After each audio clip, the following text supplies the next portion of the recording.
យើងគិតថាសូមជម្រាបសួរពុកម៉ែបងប្អូនទាំងអស់គ្នាថ្ងៃនេះខ្ញុំមានរឿងមួយទៀតហើយមកចែករំលែកជូនបងប្អូនអស់គ្នាស្ដាប់កំសាន្តចង់ដឹងហេតុការណ៍ទៅយ៉ាងណាតោះចូលស្ដាប់ទាំងអស់គ្នា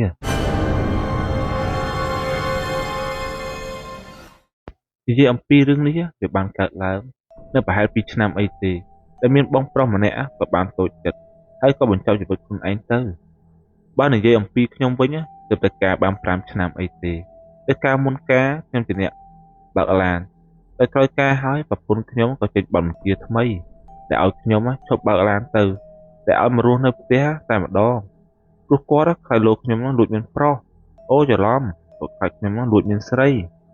លួចនិយាយដើមប្រពន្ធបន្តិចចុះគាត់និយាយអំពីហាមនោះហាមមិត្តភក្តិណាហៅប៉ិនផឹកពេកគាត់ក៏លេងឲ្យរាប់ដែរមេហៅឲ្យទៅហូបអីក៏គាត់មិនឲ្យទៅដែរគាត់ប្រហែលចង់ឲ្យខ្ញុំធ្វើដូចមនុស្សដូចក្នុងបទចម្រៀងគេច្រៀងថាម្នាក់ឯងមិនស្លាប់ទេបើនិយាយការច្រៀងវិញខ្ញុំច្រៀងព្រោះណាស់គោយំល្មម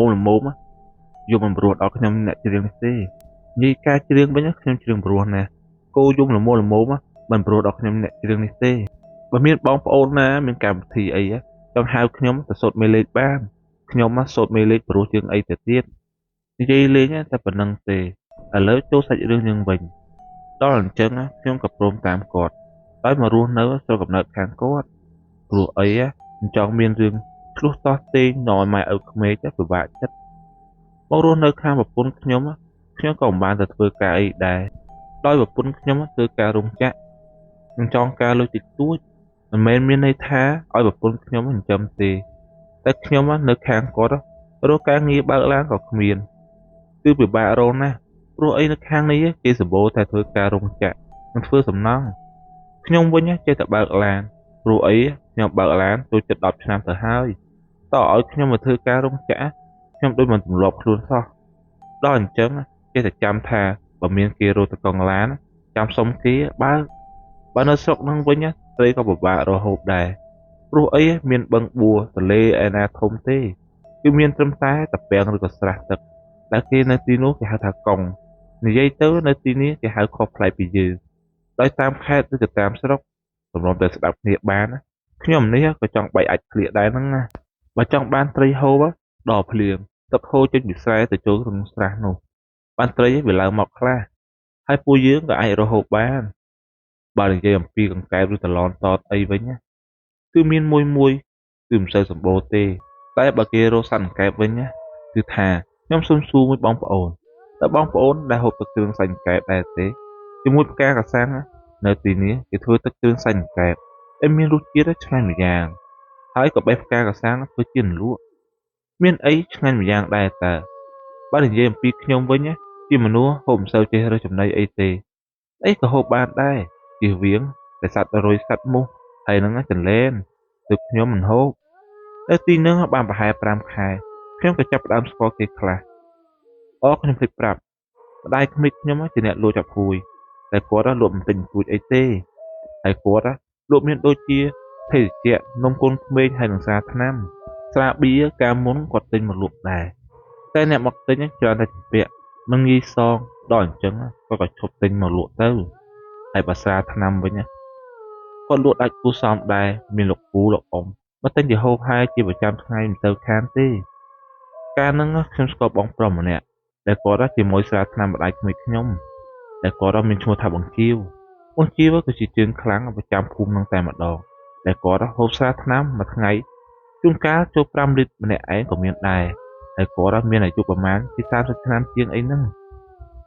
គឺគាត់ហូបមិនដែលសូវខានទេគឺរាល់ថ្ងៃតែម្ដងជួនកាលខ្ញុំភ្ញាក់ម៉ោង5ភ្លឺដើម្បីបើកតូបបងជីវគាត់ឈរនៅមុខរបងហើយក៏ស្រែកថាឲ្យជួយលក់ស្រាគាត់កន្លះលីត្រមកខ្ញុំនេះគ្រាន់តែឃើញគាត់ភ្លាមក៏គិតក្នុងចិត្តថាយីហើយគាត់មកឈរនៅមុខរបងតាំងពីថ្មណាឬក៏តាំងម៉ោង3ខ្លាំងជាងឯងអ្នកលក់ទៅទៀតម៉ោងប្រហែល7គាត់ក៏ដើរមកទិញម្ដងទៀតខ្ញុំក៏សួរគាត់ថាទិញប៉ុន្មានលីត្រទៀតបងគាត់ក៏ថាទិញ2លីត្រព្រោះអីថ្ងៃនេះគាត់ហូបជាមួយប្អូនថ្លៃរបស់គាត់បើនិយាយប្អូនថ្លៃគាត់វិញត្រូវគ្នាហ្មងប្អូនថ្លៃគាត់នោះក៏ជាជើងខ្លាំងខ្សែក្រវ៉ាត់ខ្មៅដែរផឹកមិនឲ្យចាញ់គ្នាទេព្រោះអីប្អូនថ្លៃគាត់ក៏អាសាមកទិញហូបដែរ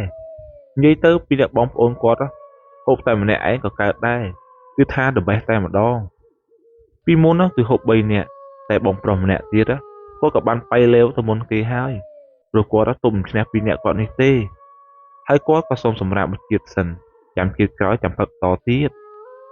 អញ្ចឹងហើយបងប្អូនក៏កាត់បន្ថយខ្លះទៅកុំអាសាហូបពេកបត់មានសាច់ខ្លែមមានពេលមួយខ្ញុំក៏បានទៅស្ទូចត្រីនៅឯស្រះក្រោយផ្ទះរបស់ខ្ញុំចៃដន្យអីបងជាវគាត់ក៏បានមកស្ទូចត្រីនៅទីនេះដែរហើយគាត់ក៏បានសួរខ្ញុំថាមានត្រីស៊ីសន្ទូចអត់ខ្ញុំក៏ឆ្លើយមានមួយបងហើយគាត់ក៏អង្គុយនៅក្បែរខ្ញុំដែរតែមានចម្ងាយប្រហែល3ម៉ែត្រអីហ្នឹងហើយខ្ញុំមើលទៅគាត់មុខឡើងក្រហមភ្នែកឡើងក្រហមតែបញ្ជាក់ថាគាត់ស្វឹងហើយភ្នែកគាត់បិទបើកពាក្យដូចបេះដូងមនុស្សធ្លាប់ខកស្នេហ៍អញ្ចឹងពេលនោះមេឃក្តៅខ្លាំងដែរខ្ញុំនេះក៏ទាញទឹកយកមកហូបហើយខ្ញុំក៏សួរគាត់ថាបងហូបទឹកអត់គាត់ក៏ឆ្លើយអញមានហើយពេលនោះគាត់ក៏ទាញទឹកចេញពីខោប៉ៅរបស់គាត់ហើយគាត់ក៏យកមកហូបហើយគាត់ក៏ធ្វើមាត់ជីបអូចហើយគាត់ក៏សួរខ្ញុំថាហើយដាក់បន្តិចអត់ខ្ញុំក៏ឆ្លើយថាទឹកអីគេបងពេលនោះគាត់ក៏ហុចមកឲ្យខ្ញុំនេះគាត់តែយកមកហិតភ្លាមចង់ដាច់ផ្ញើចូលទឹកនោះក៏ជាស្រាថ្នាំដែលគាត់ទិញទឹកហូបខ្ញុំសូមសរសើរគាត់ហើយគាត់ហូបមិនទំនេរសោះតាំងពីព្រឹករហូតដល់ល្ងាចនៅតែគាត់ហូបកើតពិតជាខ្លាំងរបស់គេមែនបើនិយាយអំពីប្រវត្តិគាត់វិញកាលមុនគាត់គឺជាជាងឡានតែដោយសារតែគាត់ហូបស្រាថ្នាំខ្លាំងពេកស្វឹងសឹងរាល់ថ្ងៃដល់ពេលគេមកធ្វើឡានគាត់ណេះមានអីធ្វើកើតខ្ចៅលេខ12គាត់យកសោលេខ10យកទៅដោះហើយដាក់មិនត្រូវគាត់ក៏ប្រាប់គេថាឡានបងឯងខ្ចៅខុសគេខុសឯងដាក់សោអីក៏មិនត្រូវដែរបានអីដាក់ត្រូវបើគាត់ស្វឹងបើកភ្នែកចង់រួចផងហ្នឹងដល់យូរទៅគេក៏លេងមកធ្វើឡានកន្លែងគាត់ដល់អត់មានឡានធ្វើអញ្ចឹងគាត់ក៏បានបិទកន្លែងហើយគាត់គិតតែពីដើរផឹកលេងរវីរវល់រស់ស៊ីអស់ដល់ថ្នាក់ប្រពន្ធកូនដេញបន្ទោសឲ្យសឹងតែរាល់ថ្ងៃដល់ថ្នាក់ប្រពន្ធកូនក៏លេងនិយាយរោទៀតមានថ្ងៃមួយគាត់ក៏បានលឺមាត់ឬឆ្លោះទាស់ទេងជាមួយប្រពន្ធរបស់គាត់យ៉ាងខ្លាំង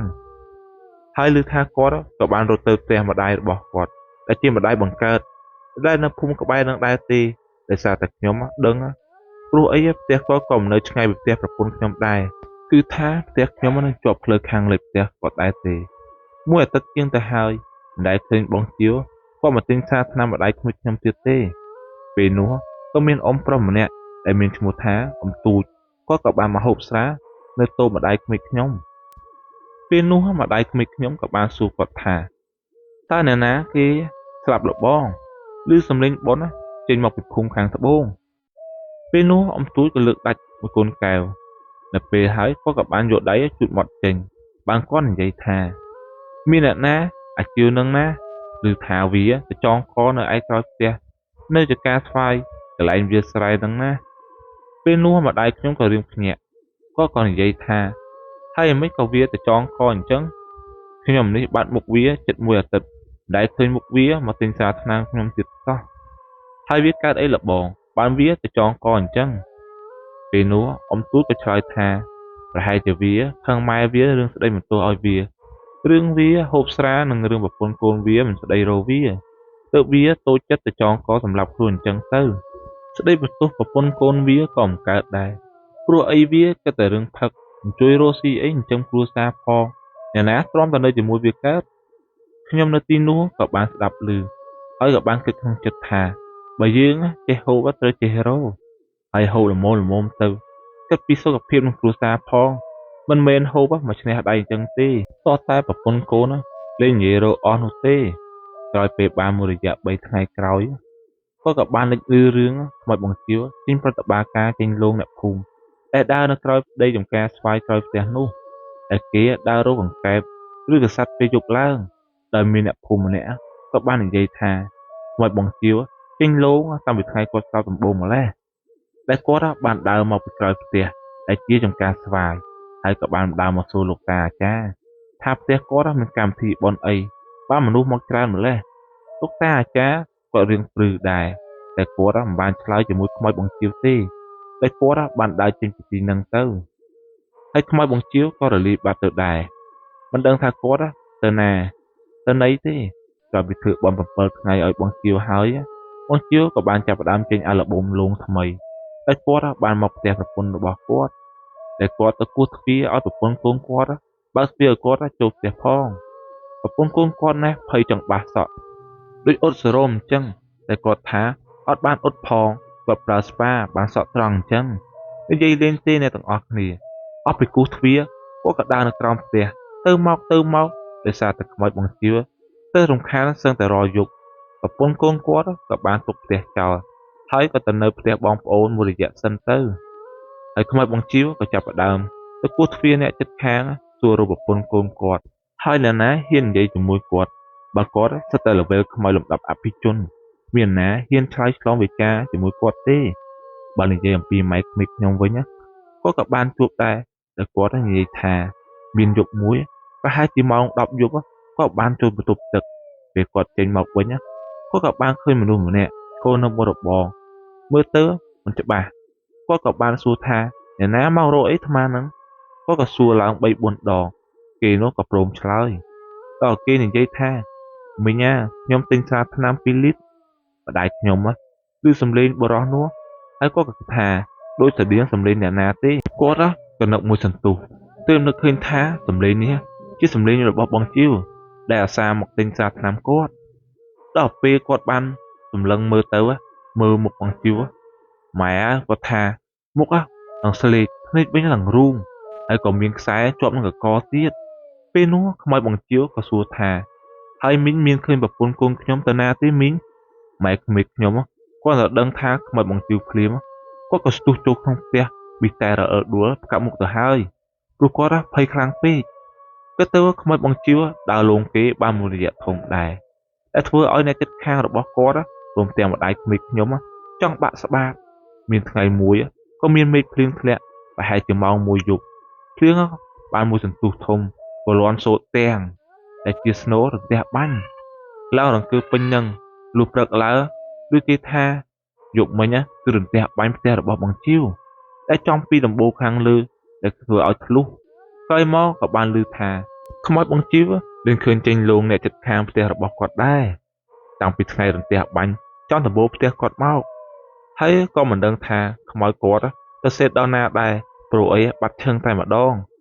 ហើយប្រពន្ធកូនគាត់ក៏បានត្រឡប់មកផ្ទះវិញហើយរឿងនេះចង់ប្រាប់បងប្អូនថាកុំសូវហូបស្រាដល់ថ្នាក់នឹងពេកប្រយ័ត្នតែធ្វើអីមិនកើតដល់ប្រពន្ធកូនលេងស្ដីរកុំខឹងគេព្រោះអីយើងមិនស្រឡាញ់ខ្លួនឯងផងឲ្យនរណាគេមកស្រឡាញ់យើង